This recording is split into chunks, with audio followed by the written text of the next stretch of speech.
Hi, everyone. Welcome to our program this evening. We'd like to welcome you to Meryl Wilsner on Something to Talk About, co-presented with DC Public Library. My name is Rachel Zukowski. I'm the Program Services Manager at Prince George's County Memorial Library System, and I'd like to wish everyone out there watching Happy Pride. So, our very special edition of our author visit this evening will be hosted by Teresa Miller from Prince George's County Memorial Library System and Jonna Purcell from DC Public Libraries. So right now I'm going to hand it over to them to introduce our very honored guest. Thanks so much for joining us.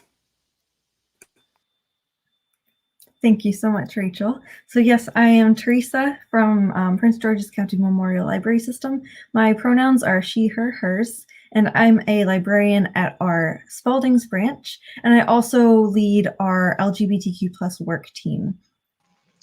And my name is Jonna. I am a librarian with DC Public Library's Outreach and Inclusion Department.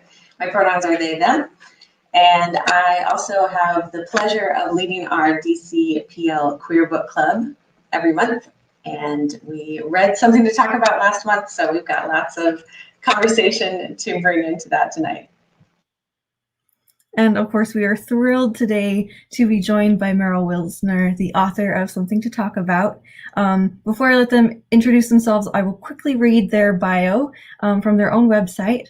Meryl Wilsner writes stories of queer women falling in love. Born in Michigan, Meryl lived in Portland, Oregon, and Jackson, Mississippi before recently returning to the Mitten State. Their debut novel, Something to Talk About, received star reviews from Kirkus, Publishers Weekly, Booklist, and Library Journal, as well as being one of Amazon, Kirkus, and NPR's best books of 2020. Some of Meryl's favorite things include All Four Seasons, Button-Down Shirts, The Way Giraffes Run, and Their Wife. And I'm also going to read the shortened version just because I love how this is phrased. Meryl writes love stories about women who take so long to kiss you want to fling yourself into the sun. In their day job, they're being slowly crushed by capitalism. I forgot that I actually put that last part on my website when I was feeling particularly sassy, but I appreciate your introduction. Thank you so much for having me. Yeah, I'm Meryl Wilsner, pronouns are they, them. Author of Something to Talk About. And yeah, I'm absolutely thrilled to be here. Thank you so much. I really appreciate it. We're thrilled to have you. So to start us off, we would love to hear about your journey to becoming a published author. Yeah, I have been writing for basically forever. In about third grade, we had little night write prompts. Like every Tuesday night, we had to write, one handwritten double-spaced page type thing. And my parents taught me how to type because I would write just pages on pages. And if something, I'd write 5 pages, and if something was wrong on the first page, I would erase it all so that I could fit it in where I wanted it to go. And they were like, we'll just teach you how to use your computer because that would be much easier than this. Because I'd probably be crying the whole time I did it, knowing myself. So yes, I've basically been writing forever. I always was sort of, one of those people who, I was interested in other things, but it was always, and I'll write on the side. I'll be a doctor, but I'll write on the side, or I'll be whatever I wanted to be in that moment, but I'll write on the side. And now I'm finally have a day job, and I'm like, but I don't want to write on the side anymore. That's what I want to be doing. For Something to Talk About being published, I wrote it before I really knew anything about publishing. It was sort of, wouldn't it be nice to publish a book someday? But I wrote it just because I'm a writer, and then finished it and had to figure out what to do. And which was primarily ignore it for a while so that you can go back and edit it and make it better later. So I was ignoring it for a while. And then I heard about a program called Pitch Wars, which is a writing mentorship program. A unagented sort of newbie author gets paired with a more experienced one, and you edit your manuscript. You have a full manuscript ready to go, and you edit your manuscript with that person or those people. Sometimes it's co-mentors. I think at least 2 times over a period of not very long. I think it was, for us, it was, I think, October to February. And then it ends with what's called an agent showcase, where it has the first page of your novel, a short pitch, and agents can read that and ask for more if they want more. And that's actually how I found my first agent, was through the agent showcase, and the rest is history, I guess. So yeah, I got an agent, edited with my agent, went out on submission, and found a publisher pretty quickly, which is really great. And it's sometimes crazy to think about, like, how much my life has changed, and how, like, just from a couple of years ago, when I was basically just like, oh, it'd be lovely to write a book one day, to going into my local indie and getting to sign books and having events with libraries out of town and things like that. It's been really great. I love the image of you erasing all the way back to the beginning instead of just starting over. No. Or like even just like putting a carrot and like putting an extra sentence there. No, just erase the whole thing. So I'm really good at typing now on the plus side, since I learned way back when. Now, I read that this book is, I don't remember if it's the first women loving women story that your publisher has released, or if it's the first queer romance at all. It's the first queer female romance in print. So they did have, I'm forgetting the name of it now. They did have an ebook release that was a queer female romance, but it's the first one in print from Berkeley. So that was exciting, but also sort of like it was 2020. Like, we should have been here by now. But I'm really happy. I felt sort of alone in traditional publishing as writing, FF as we call it. And I'm really happy to have more people around and present, and especially like Alexandria Belfleur, who wrote Written in the Stars, which just won a Atlanta Literary Award, which is really great. And just it's lovely. I've been able to sort of find my people and hopefully bring more mainstream FF to the publishing world. Mm-hmm. Now, FF is reminding me of fan fiction, which I also believe is, if you want to share, part of your origin story as an author. Yeah, it is. So I've always been a romance author. I just didn't always know that. I was sort of raised with the like literary elitism of like, oh, romance is a bad genre. It's trashy. It's a guilty pleasure, that sort of thing, that I had to unlearn. And I think a lot of people have to unlearn. But because of that, I didn't read. I'm kind of new to reading in the romance genre, like the actual published books of romance. I read and I wrote so much fan fiction in my life, and I didn't realize the whole time I was reading and writing romance. I just didn't process that part of it for a long time. And I used to be someone who's like, oh, I'll write romance while I'm working on sort of my important work. But I didn't have any important work. Like, romance is all I've ever wanted to write, and all of my stories always are. I like to say that I used to think that I was writing literary fiction because my stories at the time focused on like white allo cishet men, and therefore it was literary fiction instead of romance. But it was still a story about falling in love with a woman, which is pretty much all I write. So with Something to Talk About, you said you had it written long before you ever thought about taking it to a publisher. Did it start out as fan fiction for anything? It did not. I know some people have like ideas that maybe it did, but it didn't. And I really like that about it. It's the first thing really that I worked on that really was all mine. These characters are mine that I'm exploring and figuring out. And I mean, it's sort of a double-edged sword. Like, I'm thrilled to have created my own characters, but also I'm like, oh, that means I have to figure this out for myself. I can't rely on anyone else or any other sort of backstory that already exists. But yeah, it's been a lot of fun. I feel like the characters came through very, very strongly because of that. I mean, it's always fun to read about characters from a show or another series, but both of the leads felt very grounded and human and personable in a way that you don't usually encounter in the more fan fiction side of things. So I can definitely see that coming through. Thank you. So then what did bring about the idea for something to talk about? Something to talk about started as like before characters had names or anything like that, sort of a twist on the fake dating trope. Fake dating is a fairly beloved trope, I think, in the romance genre and in fan fiction for that matter. And I love it as well, but I also liked the idea of sort of twisting it in a way so it's mistaken for dating instead of fake dating.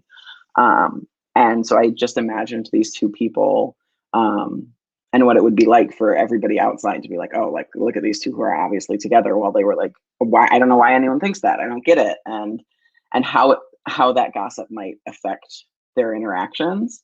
And I had that before I had sort of the Hollywood setting or anything like that.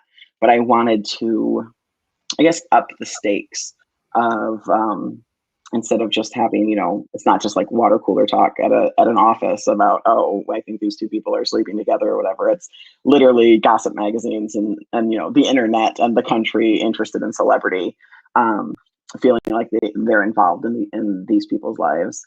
So Hollywood worked really well as the setting for that. But I was honestly, I had decided on the fake dating or mistaken for dating side of things, and I had decided on it being a boss and assistant.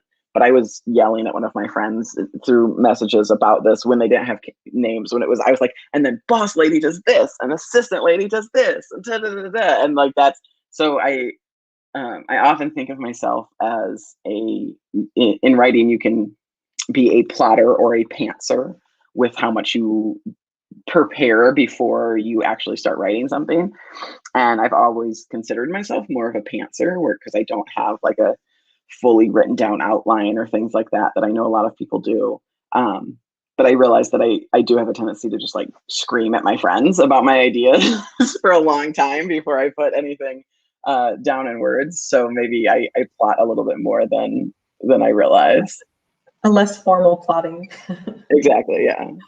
Flailing, I think, is generally what I refer to it as. You mentioned the fake dating trope, and I'm interested because you said you hadn't read a lot of the romance genre and didn't really realize you were writing romance for a long time. So, but there are a lot of tropes that you touch on in this. Have you done a lot to educate yourself on the genre, or are you just aware of the tropes from your fanfic writing? Yeah, I think a little bit of both. I think a lot of the tropes that have carryover from fan fiction to the romance genre. A lot of only one bed and things like that. Just people's favorite things to write. And I think part of it is because it's a lot of fun. And so part of it I think is that this is the type of stuff I was writing as fan fiction as well. When definitely my first draft of something to talk about, I really honestly was not familiar with much of the romance genre as a whole. And then, as I got into pitch wars and heard about pitch wars and started deciding who I wanted to apply to be my mentor, was really when I dove in and started reading much more romance. And now it's pretty much all I read because I'm like, oh wait, this is actually great and fun and wonderful, especially when you're in a pandemic and can't go outside. So yeah, I think now I'm definitely much more educated than I was, but on the first draft and sort of as I was working with it, it was really just that a lot of the tropes from romance carry over into fan fiction as well. So I was really familiar with them. So with all that influence from the genre, are there any elements that are more pulled from your own experiences? I like to, my wife will be mad at me for saying this, but I don't think she's watching, so it's probably fine. I'm married to a half Chinese woman who's older than me, and so I like to claim, that oh yeah, like a hot older Chinese woman, like of course that's my own experience. She's not that much older than me, so that's why my wife would be mad. I set out in originally writing Emma to write a character who was not like me. I tried to give her sort of specific aspects that were not similar to me. So I could, because I didn't want to, there's sort of a worry of like writing a Mary Sue where you're just inserting yourself into your story. And I think Emma ended up being very, very similar to me. There's like those aspects that I sort of intentionally picked out at the beginning that are different, and then the rest of them are very similar. But as for actual sort of specific experiences, I would say less so. I'm trying to think of anything that I like specifically put in the book that was my experience. I did a lot of research in talking to other people because I'm not Jewish. I'm obviously not Chinese American. So I did a lot of research in talking to other people who share the characters' identities a little bit more closely. I talked to so many people about Hanukkah celebrations, and then like the only real mention of Hanukkah in there is food that they eat. But I talked just for hours to people about this so that I could have a good idea of what it might be like. Because if I'm writing, a character's Christmas traditions, I celebrate Christmas, so I have my own traditions to use. I have friends who, I know who, I've been to their Christmas party every year for however many years, sort of things that I could pull from. And I didn't have that much experience with like Hanukkah celebrations. So things like that, it's not my own life experiences. It's me having spoken and done research and other people who are sharing theirs with me. I will say that is something that we talked a lot about at the meeting of Queer Book Club, was all of the references to Jewish food. We all ended up hungry at the end of the conversation. Yeah, I did. I just love talking about food. So it was an easy thing for me. And Emma's sister owns a bakery, so I and also that was something that I spent a lot of time like when I'm procrastinating writing, but want to act like I'm still being productive. It was okay. Let's like Google Jewish pastries and see what I can find and drool over and things like that. I am seeing in our comments that we have some viewers who haven't gotten a chance to read the book yet. Could we briefly give a summary, a little teaser of what this is about? Yeah. So something to talk about is about a Hollywood showrunner and her assistant, and they are photographed on the red carpet of an awards event. And that photo leads tabloids to declare that they are dating, even though they are very much not dating, have only a professional relationship, do not understand why anyone would think that about them. And then very slowly over the course of the book, they begin to realize that maybe that's not such a ridiculous idea after all. It's my little elevator pitch for it. Very slowly. Very slowly. I do try to be open and upfront with the level of slow burn in the book, because I know that it's not for everyone. I listened to the audiobook, and it's a 9-hour audiobook, and I had to wait 8 hours. It does take a long minute time of it, but oh my god, 8 hours. I did love the audiobook. I'm not much of an audiobook listener, in part because I am very bad at paying attention, and I will drift away and then come back and be like, did I miss a sentence? Did I miss a chapter? Did I miss 3 chapters? I have no idea. But I listened to a lot of my own, not all in order, but a lot of pieces of my own audiobook. And I was like, wow, they put so much emotion. I mean, it's the emotion that I meant to have in that sentence, but they got it. So it was really fun to listen to the audiobook. I thought the narrators did an excellent job. It was really well done. I don't remember the actresses' names, but anyone who doesn't know, they have 2 different readers, and the chapters take turns between Emma and Joe, the 2 protagonists, and the voice actors are just a perfect match for each role, and really did a wonderful job with the characterization of the 2 women. And it's a really good audiobook experience if you're into audiobooks.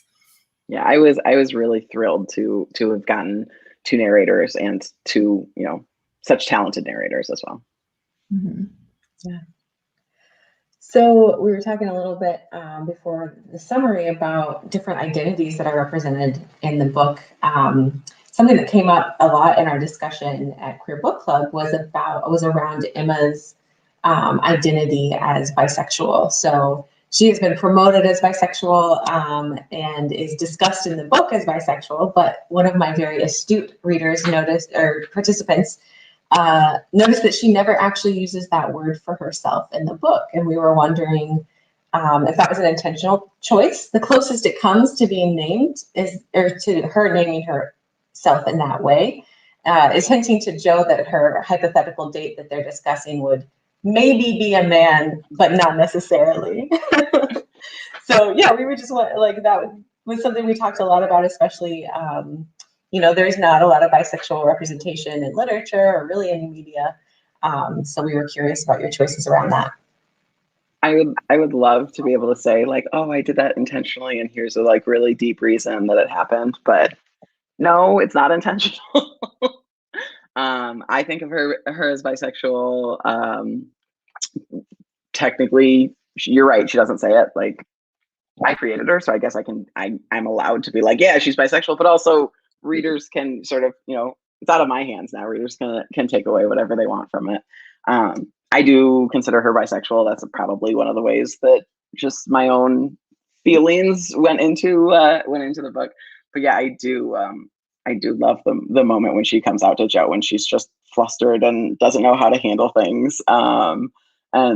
And Jo sort of making fun of her of, oh, well, if a man doesn't believe you when you say you're not dating me, then you shouldn't be dating him anyway. And Emma's just all flustered and angry. And it's like, well, maybe a man, maybe not. So, and no, I wish I could have a deep answer to, oh, it was an intentional choice for this reason. But I feel like it's a little bit like, I remember in high school just reading books and assigning intentions to authors who had been long dead and being like, we don't actually know any of this. We're just making it up. And unfortunately, I feel like maybe that's what the Queer Book Club did a little bit. Yeah, we do tend to do that a little bit. But I love that moment. It felt like a very realistic kind of freezing in the moment, being like, wait, this isn't obvious. And if I remember right, Jo is also kind of like thrown off guard by it too, like, oh, maybe, like, she's not conscious about like letting herself entertain the thought, but like it's the wheels start to turn. Loved it. Yeah, it's very much like that's information that could matter to me, and I'm just going to set it aside and not think about it anymore sort of moment, I think, for Jo. One of our viewers says awkward and very sexy, which is just it right there. We do have a question from one of our viewers. Meryl, did you get to choose which narrators you wanted to represent the characters? I did. I had a great production team, and I was given sort of a selection of here's people who we think might fit these characters, and I spent a lot of time listening to samples of different books that these people had read before, and audiobook narrators are just so interesting because they can do young kid voices, they do older people voices, they do anywhere in between. And so it was fun to sort of jump around and listen to all of the different talents that these people had. And eventually, I sent back like, oh, like this is my first choice for Jo. This is my first choice for Emma. Here are some other choices that I have as well. And yeah, it all worked out really well. I think especially Jo, I just think like spot on in narration there. Did that feel kind of like a meta experience, getting to do some of Jo's job? I didn't think of it as at the time, but yeah, now that you mention it, I guess so. That's really wonderful that you got to have that kind of creative input. Is that typical? Do authors often get to pick that? A thing about being an author is you don't actually have any idea what's typical. Especially with this being my first book. I had no idea what was going on. Anyone could have told me anything, and I probably would have just been like, "Okay, cool, like nice, great, thank you." I now have some more writerly friends that I'm able to turn to for advice and questions. We haven't talked much about audiobook, creative control like that. But I do know that in a lot of contracts you get, what's it called? Like meaningful consultation, I think is the term. And that includes for things like the cover, often as well. So that I don't get to pick, like, here's what I want the cover to look like, make it look exactly like this. But for instance, with my cover, they hit the art on the head basically perfectly. The only thing we changed about it was the font, but they sent me a draft and I was like, I adore this. Not super wild about the title font, and they changed that and gave me a couple more options, and I was like, here it is, this is great. So that way I did feel like I sort of played some role in it, but obviously like they pay people for that for good reason. I could never have come up with something like this. Yeah, it's a beautiful cover. It's sort of the moment, the inciting incident, if you will, of the book where they get their picture taken together on the red carpet. I sent the art department so many links and pictures to, this is what this one's dress looks like, this is what this one's jewelry looks like, this is how their hair is. I happened to, while I was writing the draft, I celebrated hitting, I don't know, 10,000 words or 50,000 words or some good round number, by commissioning art of that scene. So I'd already picked out all of these things that I'd sent to that artist long, like years before ever getting to publication. And I was able to just like copy that email and be like, here, art department, I hope this isn't like overwhelming that I'm giving you like a 5-paragraph essay about this, what the scene is supposed to look like. But no, I adore the cover. We have a big version of it hanging in our home. How does it compare to the commissioned piece? That's an interesting comparison. The commissioned piece, I should post it again on Twitter. I know I posted on Twitter in the past. The commissioned piece is like they're full, so you get their full gowns and everything, and Jo holding her wrist and all of that together, which I adore. And also there was some very excellent fan art recently that someone made for a new podcast. If you'll excuse me being rude, I'm going to look it up so I can actually shout out the artist correctly. So just let me look on my Twitter really quickly, because a new podcast talking about women loving women books came out recently and talked about something to talk about as their first episode. And the fan art that went along with the first episode was so lovely.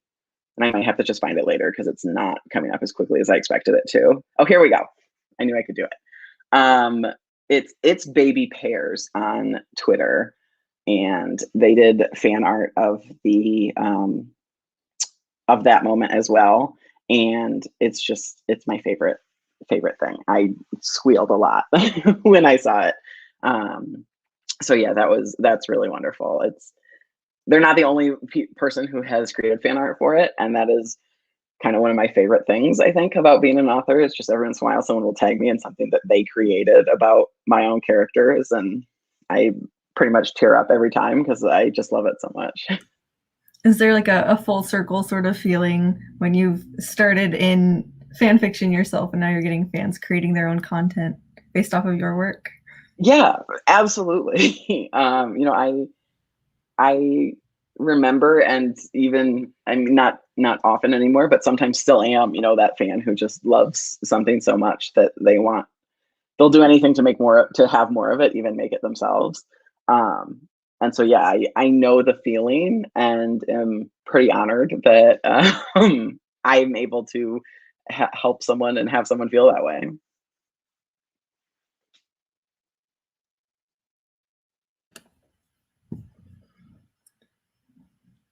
So I had another question about your writing process, to kind of switch gears a little bit. As we talked about, this was a very slow burn, a 9-hour slow burn. That's what people want from the genre. You know what you're getting yourself into. You know you're going to have to wait forever, and you love and hate every minute of it. So I'm wondering, as on the writing side of it, is it just as painful for you, or are you just loving every second of drawing us along? So I will say that I actually, while writing the book, also wrote fan fiction of my own book, um, that I've included and sent to newsletter fans, people who've signed up for my newsletter. I sent them extra scenes at one point, and one of them was, and this is sort of a typical fan fiction trope, I guess, where it's four ways Joe and Emma could have had their first kiss, and like one way that they did.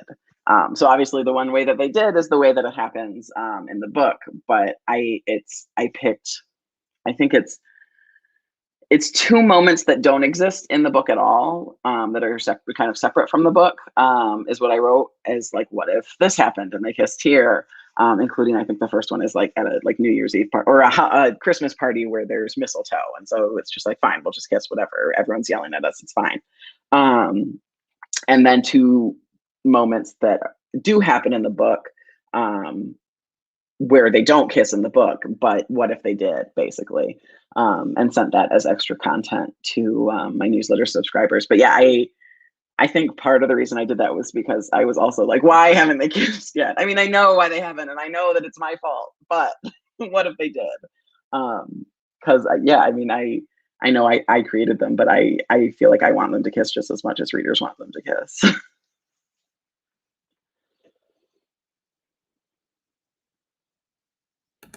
I love that there's more content out there, but I also hate that I don't have access to it. I am trying to find a way. I haven't done it yet, but I am trying to find a way where newer newsletter subscribers can get the old emails as well, so that you don't miss out because you signed up later. That's something I have to look into.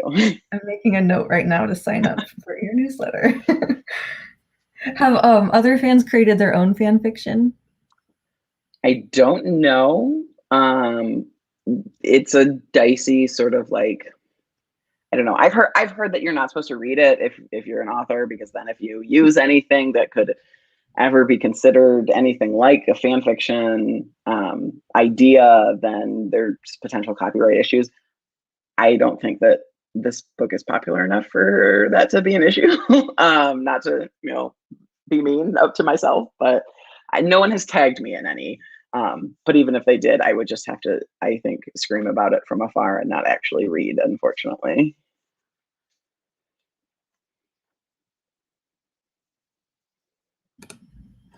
Well, another thing I wanted to talk with you about while we have you, sort of more about like larger themes in the story.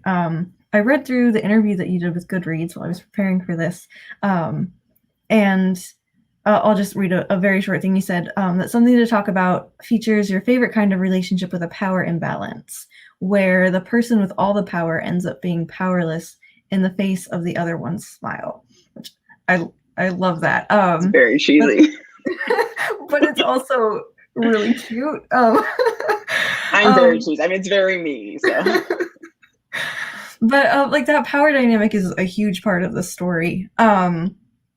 So what drew you to bringing the power imbalance into the themes of your story?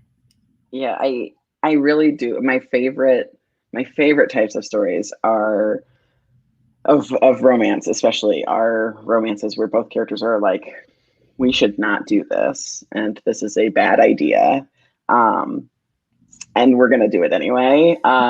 Those are always my favorite ones. Of, I basically, like, I want you more than I care about what the world thinks or what other people think or what bad thing might happen to me because of kissing you. So I think that sort of comes naturally, and in my next book is also amplified. But I think in general, in something to talk about, the power dynamics, you're right, are very intricate and sort of layered upon layered, layers upon layers, because not only do we have an older woman, but we have a boss, and then we're within Hollywood itself, and there's its own power dynamics in and of that. And it was just sort of, I think, a way to make the situation more complicated. Part of it is that it is a slow burn, and these two people need an actual reason to, not kiss earlier on. And I think that the layers of power dynamics definitely helped in that regard, especially when you have Joe, who is, I think, Joe, my main character, who's the showrunner for those who haven't read, started as a child actress. And so she is very aware of what Hollywood can be like, and what Hollywood can be like to women, and what Hollywood can be like to queer women. And so she is very aware of that, as she is, a boss in a position of power over someone who she, realizes she's attracted to. And so that, puts the brakes on the situation very, very, very, very hard. Just because she's so unwilling to make someone, I mean, Emma specifically, but anyone in her employ uncomfortable, in a way that, a lot of people in Hollywood maybe don't have that same thought process. And that was important for me to show and put on the page and have. That's, I think, a really important part of her character. And like you said, like the power dynamics, of course, is like there's that great tension between the two characters, but it is that larger context of like the whole environment that they're existing in. Also, like with like Joe being a woman of color in Hollywood, but also being in a position where she has a lot of creative authority.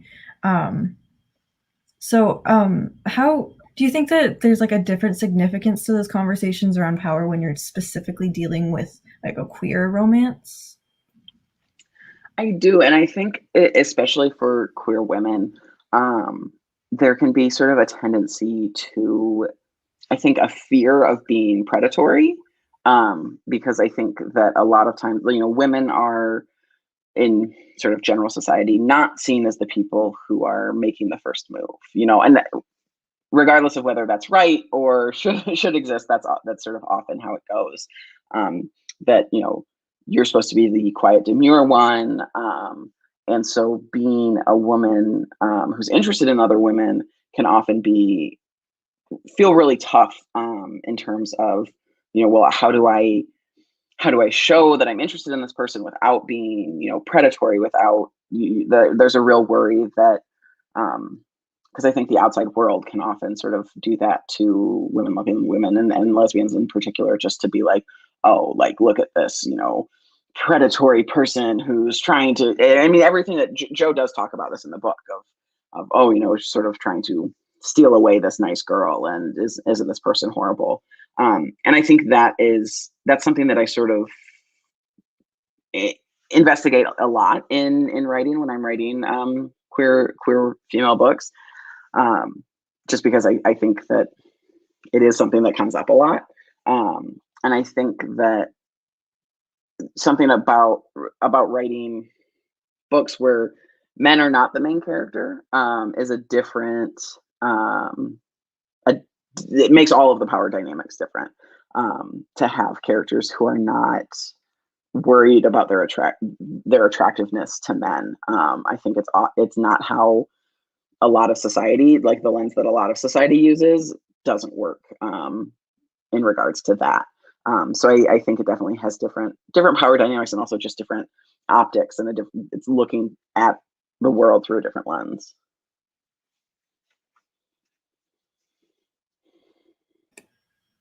Yeah, thank you for that. Circle back quickly to the fan fiction. We have a comment from someone. Kelsey says, I haven't published anything, but I have written something to talk about fanfic. So it is out there. I love that. I am thrilled to hear that.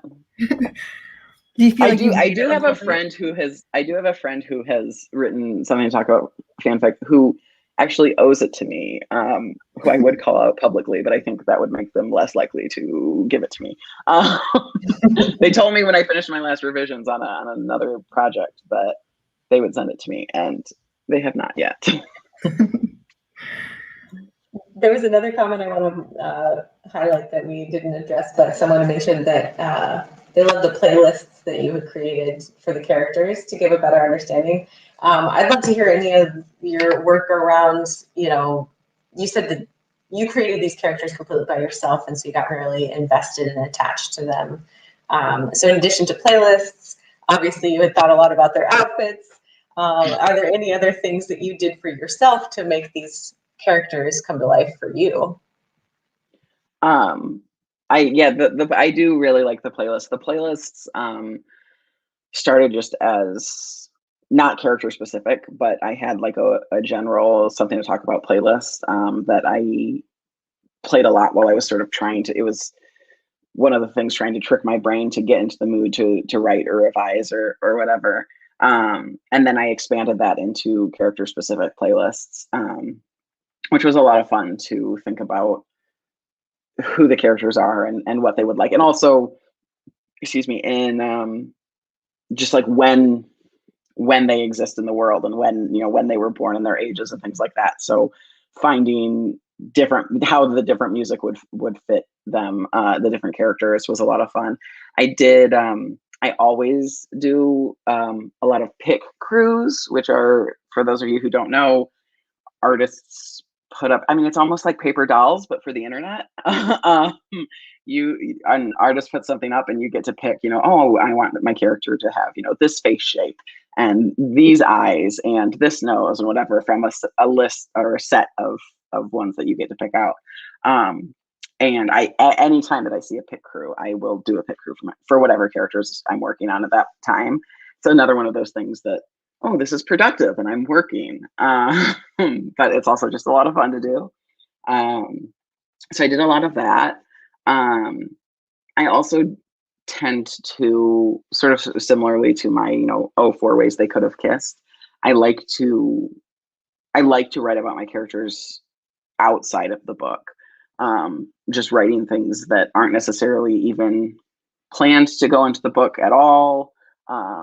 Maybe they don't even make sense with the timeline of the book. It just doesn't matter, just as a way to explore the characters more and have fun with it also.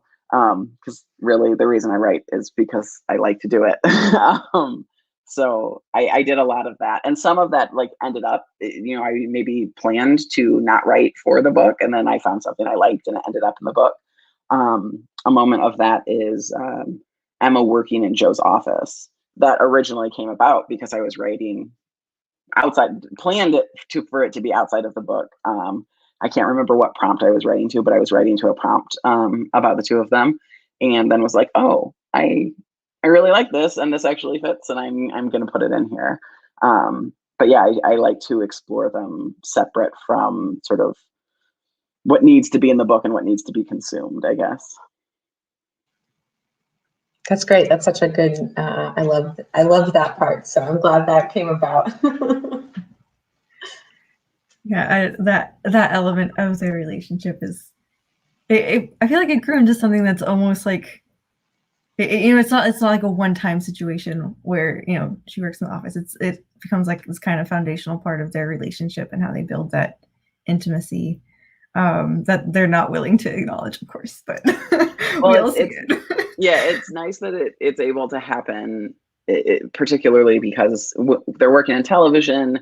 Most people, have a long hiatus where they're not, on the set working right then as a TV show takes a hiatus. But Emma, being Joe's assistant, was always there. So it was nice to, even while the majority of the book is about sort of what people think of when they see them, that's a driving force, is what other people think of their relationship. It was very fun to get to explore. And this is what they're like, when no one's around. And this is how they treat each other when they're not worried about their every step and about what people might think and all of that. So you mentioned next projects that you're working on, your visions and things like that. I wanted to kind of pull back around. You mentioned that initially you thought of romance as not important work. And I would argue, and we talk a lot about this in Queer Book Club, that when we have representation like this, it is important work. even if it's in a very fun, or maybe especially when it's in a very fun and lighthearted way like this. This was something that universally the book club loved, that there was not angst and drama around coming out. That's something that's kind of hard to find in our wonderful depth of queer literature that we're developing. But so all of that to say, next projects, will we be getting a non-binary romance soon? Not in the next project. I do have sort of a couple of things in mind. I used to be worried, and I think a lot of authors are worried about this, about not having any other ideas. Like you have your first book and you're like, that's the one that that's your little book baby and you love it so much. And then you're like, I can't do anything else after this. I don't know what to do with myself. And I sort of used to think that. And now I've hit the point where I'm like, if you give me 2 female characters, I can tell you how they fall in love. Like any 2 female, like I could just do it. Whether they exist, you just make somebody up, whatever, I could do it. And I like to do it. And that's part of it, is that I have fun doing this. I do agree that I have grown out of that, not thinking that romance is important. I definitely think that romance, and especially queer romance, is important and revolutionary and life-changing, and things that I wish I had when I was younger. But also I just do it because it's fun. Like I'm not trying, I'm not like trying to be, some hero that does this, great, revolutionary thing. I'm just like, I love doing this. This is what I would do, and what I did do separate from publishing. Before I ever seriously thought about getting published, I was writing romance, and that's going to continue to be what I do, whether I continue to get published or not. That said, I would like to keep being published, and I have a book coming out likely next fall called Mistakes Were Made. And this is very much one of those, we really shouldn't do this, but we're doing it anyway books, where a college senior has a one-night stand with an older woman who she meets at a bar. And then the next morning she learns that that woman is one of her friend's mothers. And it all sort of escalates further when she gets invited home to visit with them for Christmas break, to stay in the house with her friend and her friend's mom. And I'm working on that and having a wonderful time. And you're right, it's lighthearted, it's very silly, but I think still very important. And it, especially after 2020, which was just felt like such a disaster, always everything felt like such a disaster, and sometimes still does. It's very nice to get to focus on the things that are fun and lighthearted. And my favorite thing about romance, which is, you're going to be happy in the end of it. It's going to have a happy ending. So that's my next project. There's a non-binary character, but it's definitely a side character. I love them, but they don't play a big role. I do have a couple of different ideas, including non-binary main characters. Oh, and I do want to shout out Love and Other Disasters, which I really should know the date that this is being published. It's by Anita Kelly, and it's coming out next year, and it does have a non-binary main character. After doing Pitch Wars as a mentee with Something to Talk About, the next year I was a mentor with my dear author friend Rosie Dannon, and we mentored Anita's book, Love and Other Disasters, and it's so good. It's about 2 characters on a reality TV cooking competition, one of whom is the first non-binary contestant. And it's so good. It's so good. And the first line, which has been the first line since we first saw the draft, it's, we got a lot of entries to try to be our mentee. And that was the first line when we read it then, and it's still the first line of the book, which I won't spoil for you, but it's just so good. Just right from the very beginning, you're just like, oh, I love this book already. So that comes out, I want to say it comes out in January of next year, but don't quote me on that. And that has a non-binary main character who I'm absolutely obsessed with. And hopefully in the near future, I will have a couple of those coming out as well. Well, the DCPL Queer Book Club participants would like you to consider as a future project what Joe's Agent Silver story would have been. Potentially as a graphic novel, maybe. I appreciate and love that you want this. I cannot write action to save my life, so I might have to maybe recruit a friend to do we'll that. We'll get somebody to fanfic that for us. That would be great.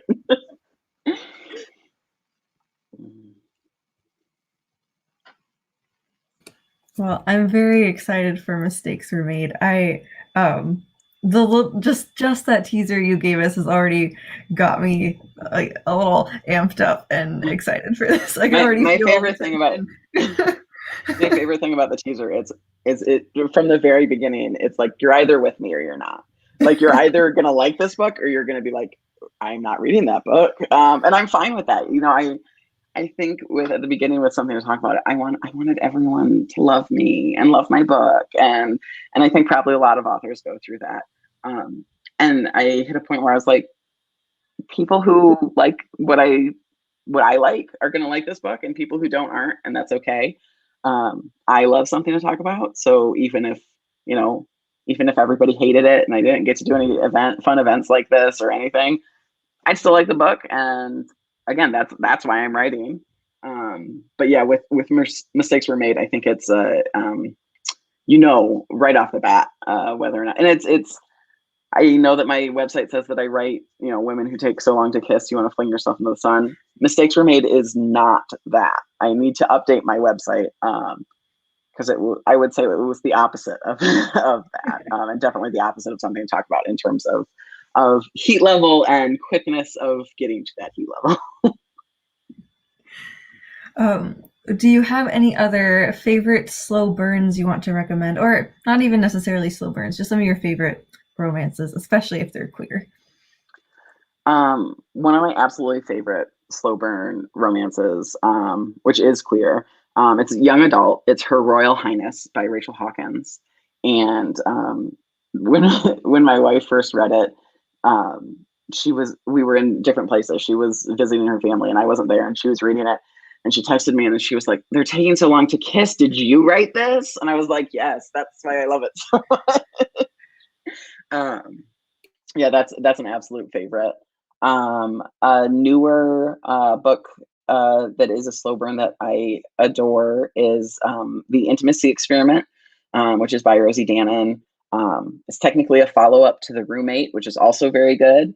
But The Intimacy Experiment is just my favorite. It has another sort of similar to Mistakes Were Made, a pitch, I think, that you can very easily just immediately be into the story, which is that a former adult performer turned CEO of a sex education company is the heroine of it, and she is trying to do more with the education side of things, and she ends up doing seminars with a rabbi who is trying to reach out to a younger congregation and bring more young people into his synagogue. And so it is the former adult performer and the rabbi, and I love them both so much. So that's a slow burn that is wonderful and newer and queer, because I don't know if Naomi, the main character, identifies as bisexual on the page or not. She may be like Emma, where she never says it, but it is clear in the story. I'm trying to think of what else. One that's coming out that isn't out yet, so I know that's an obnoxious thing that authors like to do, but I'm going to do it anyway, is All the Feels by Olivia Dade, which is a follow-up to Spoiler Alert.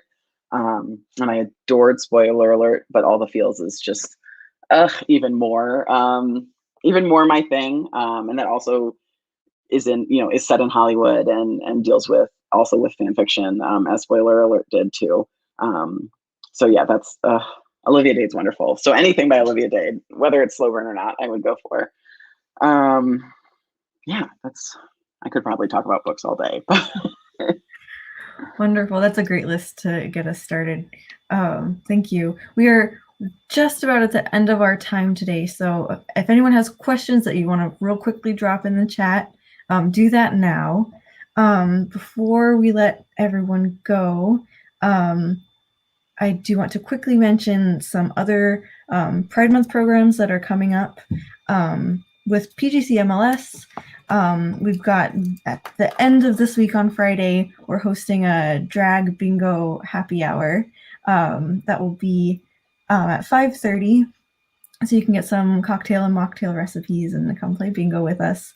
The next week we have a program about women activists called Rainbow Warriors on the 14th, and a community conversation with some Spanish language organizations in the DC area with our Cafe a las Cuatro program on the 22nd, and a Teen Pride celebration, our Teen Pride Lounge, on the 24th.